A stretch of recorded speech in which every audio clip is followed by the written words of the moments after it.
Olá, hoje é terça-feira, dia 2 de novembro de 2021. O grupo de conjuntura está aqui reunido para mais um podcast. Hoje vamos falar de câmbio, inflação, política fiscal e política monetária. Eu vou começar aqui introduzindo a questão do câmbio, que parece uma questão bastante relevante, pelo menos chama bastante atenção e tem estado presente no debate. Bom, todos nós sabemos que a taxa de câmbio brasileira é bastante volátil, ela varia muito de dia para dia, de mês para mês, etc. Né? E depois da pandemia se tornou mais volátil ainda. Isso tira um pouco da visibilidade que a gente tem, né, sobre o caminho da taxa de câmbio e distorce a nossa percepção sobre o que de fato vem ocorrendo com a cotação do dólar, né? Como ele varia tanto, a gente perde um pouco a noção. E isso acaba levando a alguns erros quanto à avaliação, sobretudo do impacto do dólar na economia.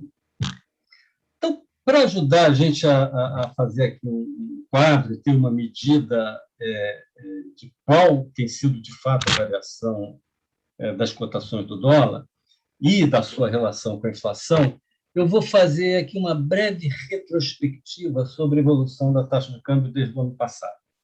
Vamos começar olhando aqui dados trimestrais, o que é bom olhar assim, média trimestral, porque são dados menos poluídos por essa grande variabilidade diária ou mesmo mensal, né? Então, olhando dados trimestrais, a primeira coisa que eu queria chamar a atenção é o seguinte: houve um grande choque cambial nos primeiros meses de 2020, a partir da pandemia. Esse choque cambial fez a taxa de câmbio subir de um valor médio de R$ 4,12 no último trimestre de 2019 para R$ 5,39 no segundo trimestre de 2020. Esse foi o choque cambial da pandemia. É um choque, se a gente calcular a variação entre os 4,12 e os 5,39, dá um choque de aproximadamente 30%. Né? Qual a relação disso com a inflação? Esse aumento de 30%, desse choque cambial provocado a partir, enfim, da pandemia e seus efeitos. Né? Um estudo feito pelo Banco Central, há algum tempo atrás, calculou um repasse da taxa de câmbio para os preços de 0,7, ou seja, cada 10% de aumento da taxa de câmbio, os preços, a inflação subiria 0,7. Supondo que isso ainda seja verdadeiro, esse choque de 30% ao qual fiz referência levaria a um aumento de 2,1 pontos percentuais na inflação. Esse aumento no estudo do Banco Central, ele ocorre quase que integralmente ao longo de um ano, os primeiros 12 meses a partir do choque. Ou seja, como a gente tinha, antes da pandemia, uma inflação, pegando a média dos últimos meses antes da pandemia, em torno de 3,5%, esse choque cambial levaria a inflação para algo como 5,6% ao ano. Muito bem. Mas depois desse choque inicial, o que aconteceu? Né? E aí vem uma coisa que eu acho que é surpreendente para todo mundo, né? Para todo mundo não, pelo menos para quem não está trabalhando direto com esses números, né? Olhando a série histórica. Que é o seguinte: a taxa de câmbio do segundo trimestre de 2020, do ano passado, ao terceiro trimestre deste ano, ou seja, julho e setembro desse ano, portanto, durante 6 semestres, um ano e meio, durante um ano e meio, a média da taxa de câmbio foi 5,38, ou seja, exatamente aquele valor que ela alcançou logo a partir do choque, o valor para o qual ela foi em média no segundo trimestre. Então, ela foi para 5,38 com choque cambial e depois ficou oscilando, até às vezes oscilação mais fortes, né?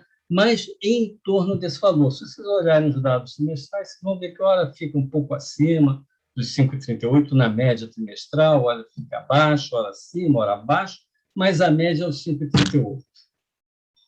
Ou seja, ela ficou oscilando em torno de um patamar durante 1 ano e meio. Não houve um novo choque cambial, não houve mais alta da taxa de câmbio depois desse choque inicial que aconteceu lembrando, 1 ano e meio atrás. Então, agora, então, isso aí desfaz um pouco a ideia que, como a gente chama muito mais atenção à alta que a queda do dólar, a gente sempre fica com a ideia que só está subindo, mas não, ficou 1 ano e meio num patamar. Agora, eu já vou falar assim, de um período bem recente, quando deu uma escaladinha. Mas, antes disso, vamos pensar aqui o seguinte. A partir de algum momento nesse ano, seria lá no começo do segundo trimestre, começou a haver, digamos assim, uma ação de duas forças contrárias atuando sobre a taxa de câmbio. A primeira força é a seguinte, muito poderosa. Aliás, as duas são muito poderosas. A primeira é o fato de que, a partir do 18 de março, o Copom iniciou um ciclo de alta da taxa Selic. Sobre isso, sobre esse ciclo, como é que ele está hoje, depois para onde vai, o Lixa vai falar mais adiante nesse podcast. Mas começou lá em março, e a partir daí ele foi, a cada nova reunião do Copom, a taxa ia subindo e depois foi subindo em ritmo crescente, até que esse último aumento foi de 1,5 ponto. Né? Pois bem, à medida que o Copom começou a elevar a taxa de juros doméstica básica, a partir de certo ponto o dólar começou a reagir como? Começou a cair. Né? Começou a cair e no mês de junho ele chegou a praticamente R$ 5 por dólar, a taxa de câmbio. Né? Isso em resposta a essa primeira força, que atua no sentido descendente da taxa de câmbio.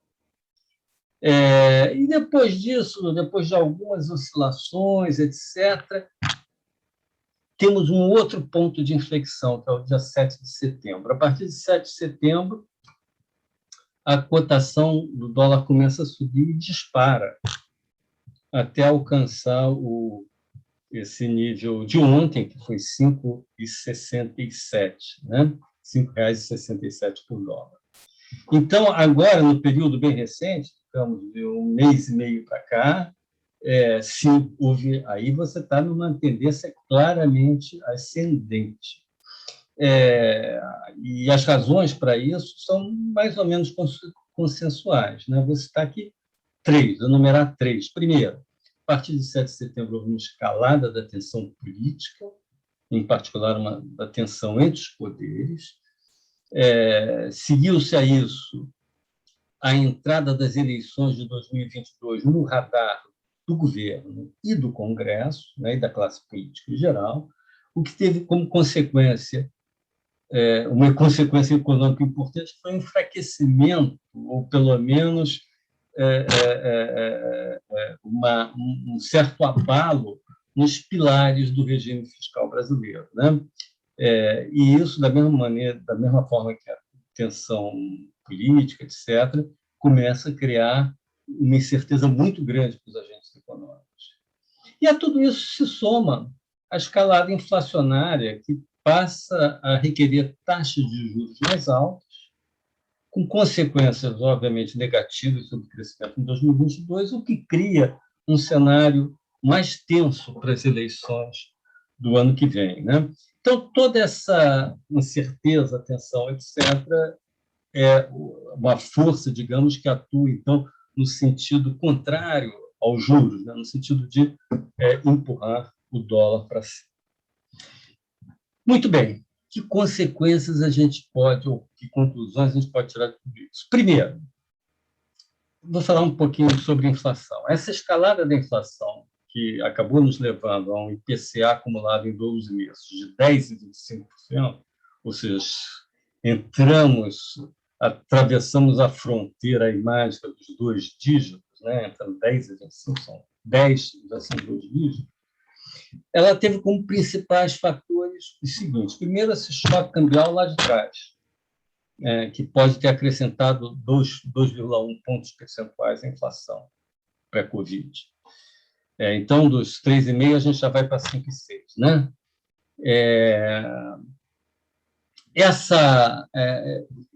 Esse choque recentezinho que eu estava falando, a partir de setembro, ainda não está no IPCA de setembro, que foi 10,25 em 12 meses. Né? Isso aí é uma coisa que, se continuar, vem para a inflação futura. Tá? Outros fatores acrescentaram mais 5 pontos, porque a gente iria para 5,6, digamos, e depois foi para 10,25, então quase 5 pontos percentuais. Que fatores foram esses? A crise hídrica, que acrescentou 1,5 ponto percentual, né? Então, só o dólar e a crise hídrica já vão 3,5. Né? Isso aí eu estou pegando a inflação da energia elétrica e o peso dela vai dar 1,5 ponto no IPCA. O choque de preço de petróleo e das commodities, as restrições internacionais de oferta, né, resultantes da ruptura das cadeias de fornecimento global, tudo isso leva a aumentos de preços, e até mesmo algumas pressões de demanda em segmentos específicos, como construção civil, aqueles bens cuja demanda aumentaram muito, cuja demanda aumentou muito em função da pandemia, etc. Então, e chegamos a isso, uma inflação que realmente assustou e que está levando a uma reação da política monetária. Se o dólar continuar no nível atual, que já é 5,67, que já está bem acima daquela média de 5,38 que eu falei, onde ele ficou em 2 anos, 1 ano e meio, né?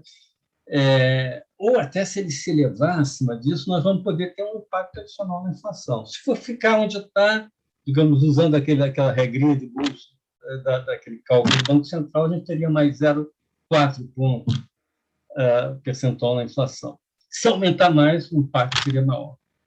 Quais as chances da taxa de câmbio continuar subindo? Ou, alternativamente, quais as chances dela recuar? Isso aí depende, então, daquelas duas forças opostas que eu falei. Hoje, a Selic está em 7,75, que é quase 6 pontos percentuais, 5,75 acima do nível de março, né, que era 2%, enquanto a taxa de juros americana básica continua muito próxima a zero desde então e desde há muito tempo.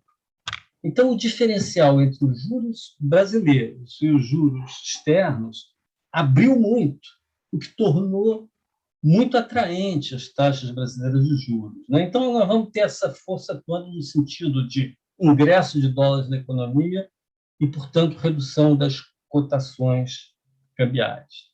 Não é à toa, aliás, que, apesar de toda essa turbulência política, etc., em torno da questão fiscal e tudo mais, o fluxo cambial para o país continua em níveis razoáveis, ficou ligeiramente um pouco negativo setembro e outubro, mas não muito, não.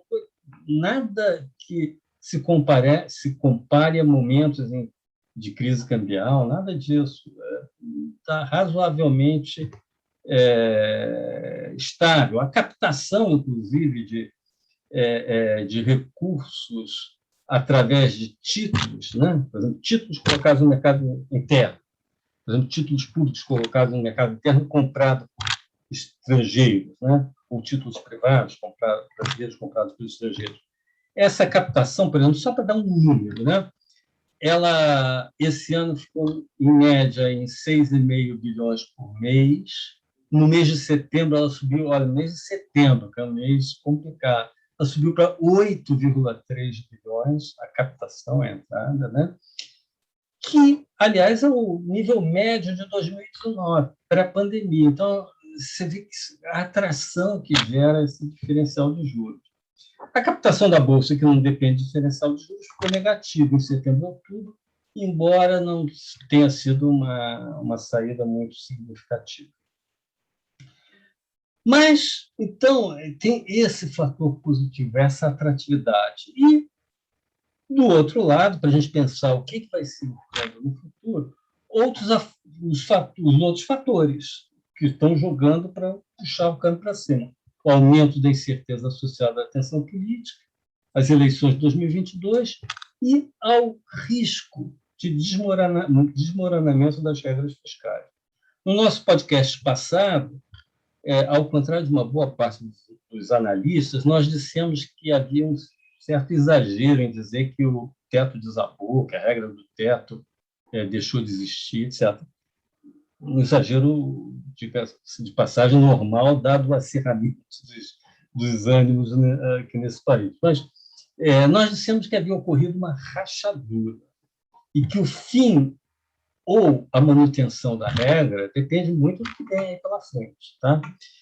Mas eu não vou entrar aqui nessas questões fiscais, eu vou deixar, então, os comentários sobre a questão fiscal para Margarida, para ela falar um pouquinho para a gente como é que está isso aí, de que forma isso pode acabar ou não afetando aí as expectativas, etc. Margarida. Bom, então eu vou falar um pouquinho dos resultados fiscais que foram anunciados na semana passada, né, na nota da imprensa do Banco Central, e há uma melhora surpreendente, quer dizer, não surpreendente em ponto que a gente não achava que a gente estava acompanhando, e, de fato, os indicadores fiscais, todos eles melhoraram muito. Eu vou primeiro colocar as grandes melhorias e depois eu vou falar um pouco dos fatores que levaram a isso, né? Então, se a gente olhar o resultado primário, nós temos aí uma melhora do resultado primário de 650 bilhões de reais no período janeiro-setembro deste ano contra janeiro-setembro do ano passado. Então, por exemplo, janeiro-setembro do ano passado, o setor público consolidado experimentou um déficit primário de 635 bilhões de reais, que equivalia a 12% do PIB. Janeiro-setembro de 2021, nós temos um superávit primário de 141,7 bilhões de reais, que corresponde a isso, em termos de PIB, a 0,2 pontos percentuais do PIB. Esse resultado, essa virada, né, um superávit primário do setor público consolidado, está muito ligado à excelente performance dos governos regionais, estaduais e municipais, que têm tido recordes de arrecadação, né?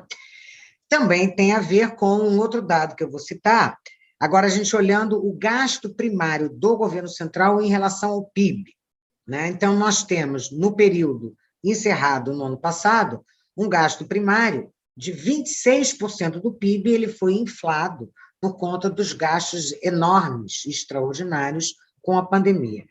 Janeiro, setembro, 12 meses encerrados em... Desculpa, setembro, 12 meses encerrados em setembro, esse indicador, gasto primário PIB, já está em 20%. Então, a gente está estimando que até o final do ano ele ainda cai um pouquinho. E isso inclui grande parte dos gastos de pandemia do ano passado, final do ano passado, e desse ano, porque nesse ano a gente tem aí uma previsão de 140 bilhões de reais extras por conta dos gastos com a pandemia, que são gastos extraordinários, são contabilizados fora do teto, mas, de qualquer maneira, eu estou incluindo nesse indicador. E a dívida pública bruta em relação ao PIB saiu da casa de 88,8% em dezembro do ano passado, e agora, em setembro, ela chegou a 82,9% do PIB. Então, esse quadro de uma melhora impressionante das contas públicas, né, ele tem a ver com alguns fatores que são fatores relativos ao aumento da inflação. Então, por exemplo, o deflator implícito do PIB, que está no PIB, ele sofre um efeito inflacionário e ele, esse ano, deve fechar em torno de 13%, 14% do PIB. Então, a gente tem um aumento do PIB nominal por conta da inflação. Isso melhora todos os indicadores que são calculados em relação ao PIB. Mas tem outros fatores que são positivos, o maior ritmo de crescimento da economia, né? A transferência de dívida do Tesouro Nacional para o BNDES, prevista este ano em 100 bilhões de reais, isso também diminui a conta de juros que incide sobre a dívida pública, porque tinha ali um subsídio implícito de juros, né? E, enfim, Agora, nós estamos nessa discussão. Bom, de qualquer maneira, essa melhora nos indicadores já nos condiciona um patamar de dívida pública, PIB, mais baixo. A diferença entre os juros nominais e o PIB, crescimento do PIB, também é uma diferença ainda negativa, que favorece a queda da dívida pública. Nós estamos partindo de um patamar de dívida pública daqui para frente mais alto. Agora, o que a gente está vendo aí é uma discussão acirrada, que foi bastante comentada em podcasts passados, sobre eventuais mudanças na regra do teto do gasto, né? Isso está gerando muitas incertezas, então essa melhora não significa que qualquer coisa pode vir, que o teto pode ser derrubado e coisas desse tipo, né? Então, vamos ver aí nas próximas semanas, certamente esta semana que está entrando, a gente já vai ter alguma definição em relação a que tratamento vai ser dado para acomodar o Auxílio Brasil e toda a discussão relativa aos precatórios, né? Qual vai ser o desfecho disso tudo, mas o fato é que hoje a gente parte de condições fiscais muitíssimo melhores. Então, isso é uma boa notícia. Lixa, passo para você agora a discussão do monetário, né? Eu gostaria de comentar dos aspectos da política monetária que está mais associada à curva de juros, tá? Bom, como o Francisco Eduardo colocou, a semana passada a gente teve a reunião do Copom, a taxa Selic foi para 7,75 ao ano, e foi indicado um novo aumento de 1,5% para a próxima reunião. Tá? Isso significou uma aceleração nos aumentos, não? Um aumento maior do que, pelo menos, se esperava um mês e meio atrás, associado a muitos dos eventos que Francisco Eduardo e a Margarida colocaram. Mas quando a gente vai ver como se encontra hoje a curva de juros, a gente vê que ela cresce muito rapidamente no curto prazo. Então, a gente já tem juros de 1 ano a 12% ao ano. Tá? Mas, posteriormente, ela fica horizontal, fica uma reta. Tá?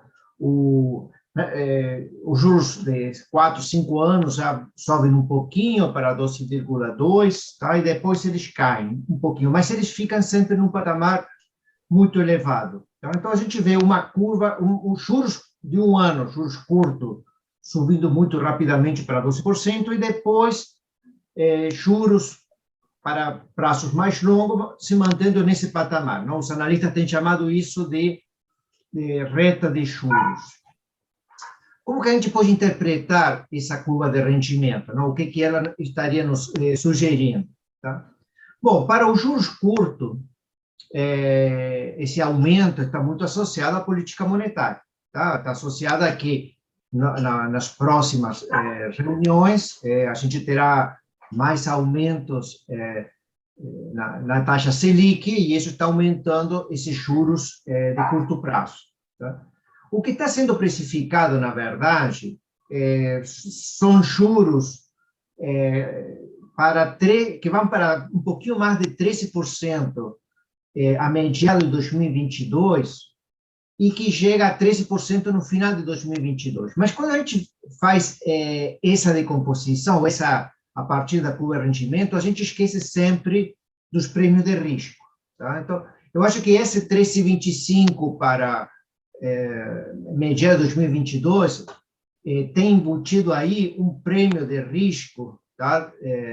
De mais de quase 3%. Não? Então, e a mesma coisa, o juro para o final do ano de 13% deve ter também embutido um prêmio de risco de 3%, riscos inflacionários. Tá? Então, a gente deveria descontar isso, mas, de qualquer forma, o que a gente vê sobre os juros de curto prazo está muito associado à inflação que Francisco Eduardo destacou, tá? Que já superou os 2 dígitos, tá? Deve fechar o ano um pouquinho abaixo, não? Deve fechar o ano provavelmente mais perto de 9%, mas, de qualquer forma, o Banco Central está, a cada reunião, tá? Sinalizando que no final do ciclo teremos uma Selic mais alta, não?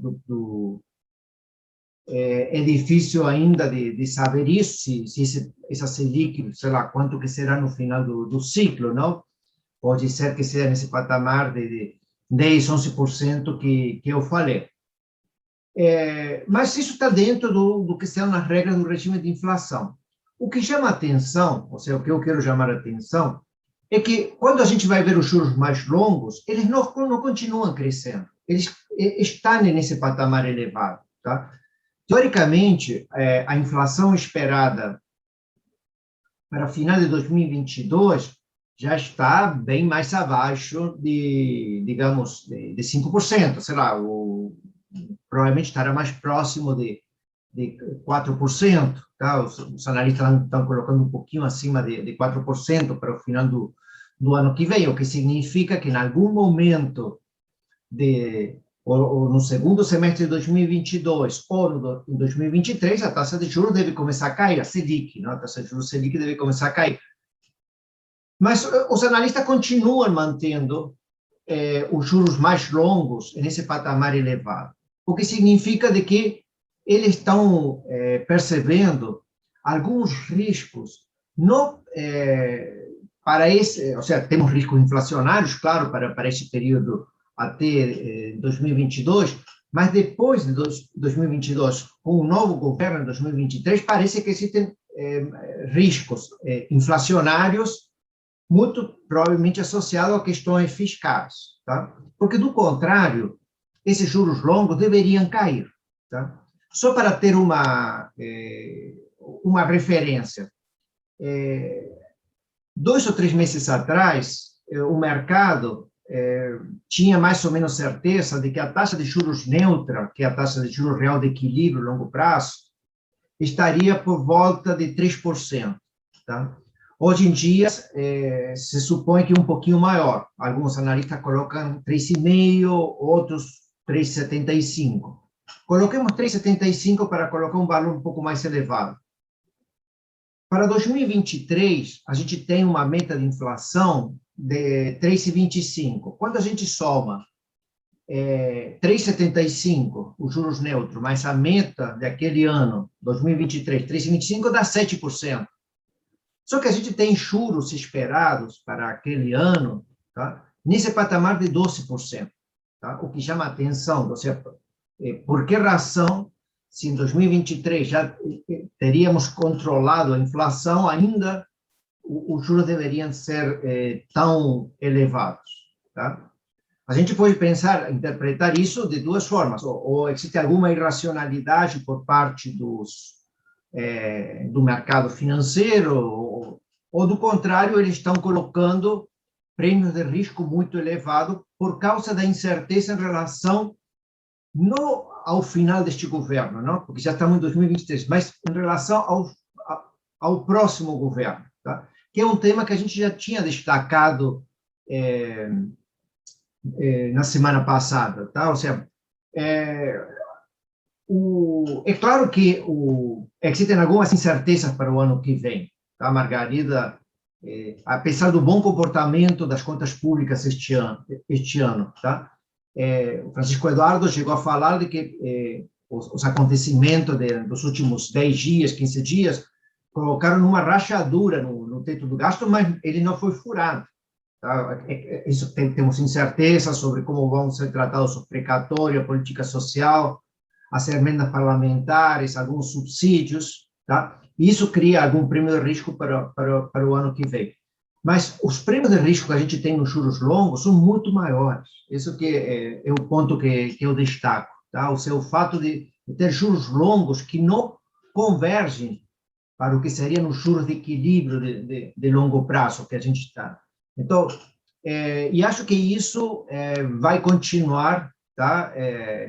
Enquanto não estiver claro como será a política econômica do novo governo. Tá? Então, temos incertezas de longo prazo, temos incertezas para 2023 e para frente, que estão afetando, tá, os indicadores financeiros, tá? E, em consequência, o nível de atividade esperado para os próximos tempos, e que não estão tão associados um pouco aos eventos que criaram turbulência por causa do orçamento de 2022. Tá? Esse seria o ponto que eu gostaria de destacar.